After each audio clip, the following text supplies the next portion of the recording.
What's up guys, it's me, Jeremy.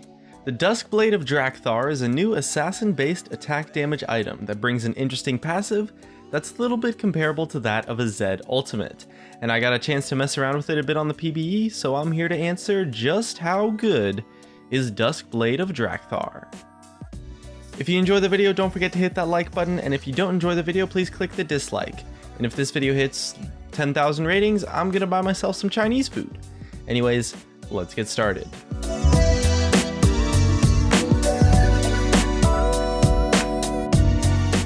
So the Duskblade of Draktharr is a new item that at the time of making this video costs 3250 gold and gives 75 attack damage, 5% movement speed, 10 flat armor pen, and the unique passive of basic attacks on an enemy champion apply Nightfall on a 2-minute cooldown, where the Nightfall effect is that after 2 seconds deal physical damage equal to 90 plus 25% of the target's missing health, and if you get a killer assist on the target before Nightfall ends, the cooldown is refunded, building out of a serrated dirk from 2 longswords and a BF sword.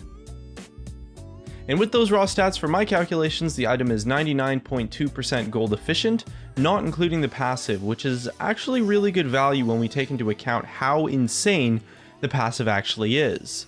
The passive is essentially an attack damage version of DFG in the form of some kind of like a mini Zed ultimate.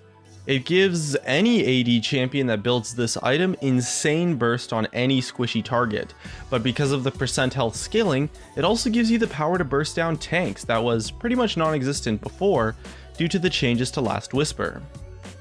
That's probably the general design idea with this item, to be like an assassin replacement for the old Last Whisper maybe, but I have to be honest here and say that I'm not entirely sure that I agree with the design of this item.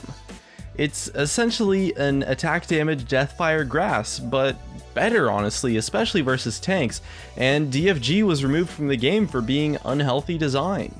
I mean, I can kind of see the design of wanting an item that makes assassins better versus tanks, and it's probably being made as a way to improve the itemization of AD assassins and AD casters, which you do have to admit is actually a little bit lacking compared to some of the other roles, especially when it comes to killing tanks. However, burst damage is a very risky form of design when it comes to anything in League of Legends, as the past has shown, and that's essentially what this item brings to the table straight up.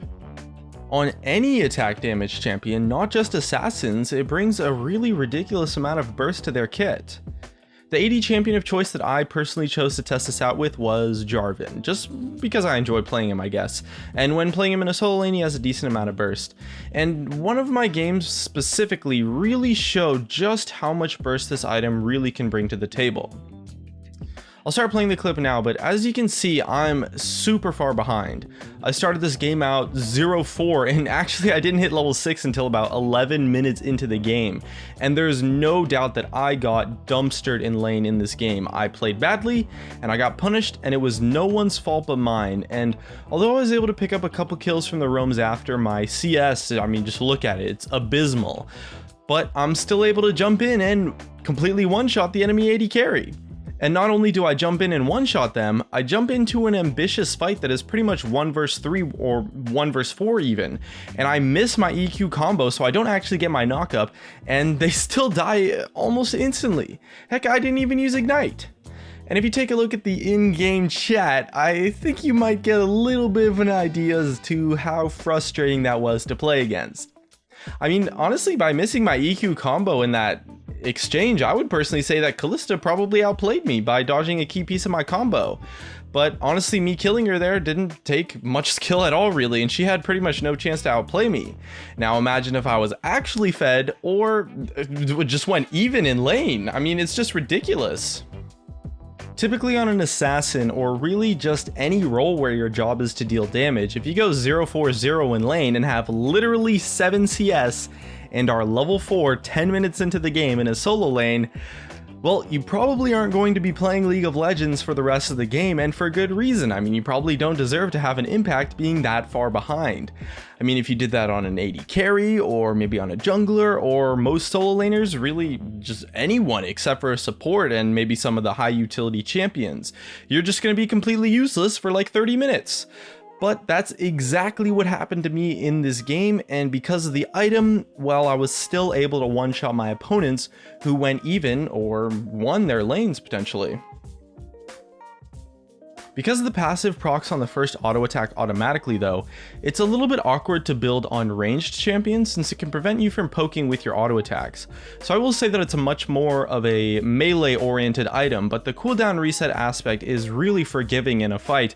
And although I can't deny that the Last Whisper change was a pretty big nerf to assassins, and although I do think that assassins need better itemization, don't get me wrong, it's just a little bit tough to agree with the design choices of Duskblades, specifically like the fairness of the idea.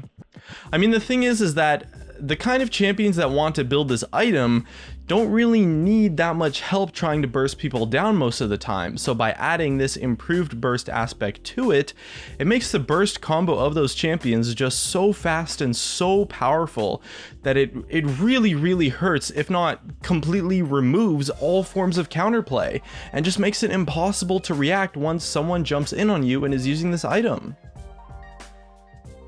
One thing I will say though is that the build path kind of sucks, since having to buy a BF sword in the lane can make things really awkward depending on how much gold you have in your back. And in addition, an item like this could honestly bring a lot of life to some awesome off-meta builds. As well, there's a lot of potential to accidentally waste the passive by auto-attacking a champion out of like habit, I guess, to try and poke them down. But at least in the time that I played it, the item honestly just seems really strong. But the strength of the item, it's not what's important, because, I mean, it can get nerfed, there's a balance patch every 2 weeks, things can get toned down. Rather, my main concern is that the item is just unfair. To be honest, when it was removed, Deathfire Grasp was strong, but it wasn't really overpowered, it didn't define the meta, and it was only being built on a few select champions like Ahri, Veigar, and Annie. But they still removed it because the item was unfair to anyone playing on the receiving end, whether they were squishy or tanky. And at least in its current state, Duskblade of Draktharr is an item that not only has a similar design, but I would see it completely dominating the meta. Maybe I'm missing something here, but at least in its current state of being on the PBE, I can honestly see this item just completely changing the meta to the point where there's practically no reason to play an AD carry anymore, because an AD champion with burst, who's ridiculously far behind, can still one-shot an AD carry that's fed. Or at the very least, people will play AD carries that have burst damage and build this item on them. But, you know, now that I think about it, that could be fun, I guess. Or at least it might be for a short amount of time, just seeing the meta completely turn its head for a week or two until this item gets nerfed. You know, people playing like Double Bruiser in the bot lane and some other crazy strats, who knows? I mean, honestly, a boatload of champions can make use of this item, not just a select few like what happened with Juggernauts or Cinderhulk. But I'm really cautious for how it's going to play out on the live server, and in the meantime, I'll be practicing my solo lane AD Jarvan just to be safe. And that's just about it.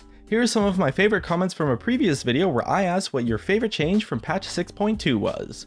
For a chance to be featured in a future video, leave a comment about what you think about Duskblade of Draktharr. Thanks for watching, and I'll see you guys next time.